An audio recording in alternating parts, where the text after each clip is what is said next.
A blessed day mga kabiyaheros!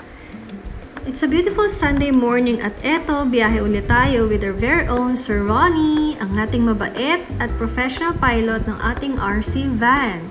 If you're looking for a van service to drive you anywhere, yung hindi nakakahilo or parang nasa sofa ka lang bumabiyahe kasi very smooth at maingat mag-drive si Sir Ronnie, huwag na mag-atubili guys, mag-inquire na kayo sa amin. So for today's biyahe, naghakot kami ng furnitures para sa aming suki from Bacoor.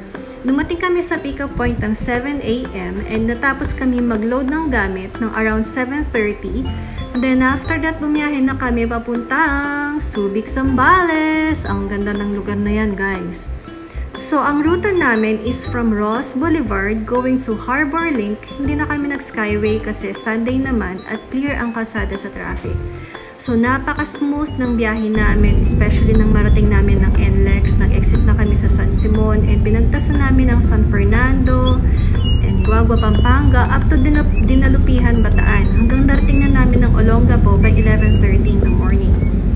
So, the weather was good until magtanghali na naging mainit ng panahon. So, natingnan namin ang drop-off point and in-unload na namin ang furniture sa bahay ng sister ng ating dear client.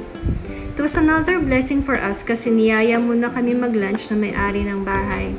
Kaya ayan, sarap. Nabusog kami bago bumiyaya po uwi. So, nakarating kami ng Cavite around 5 PM. And natapos na namin ang aming biyahe for the day.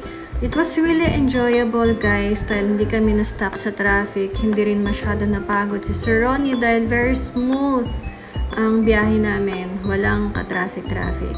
So, another mission accomplished mga kabiyaheros. And of course, maraming salamat Miss Janice for always trusting us as your travel partner. Kahit saan kayo magpunta, be it sa mga gala ninyo, for the family, or sa lipat bahay, maraming salamat po. Heart, thank you and we hope to see you again soon. Bye!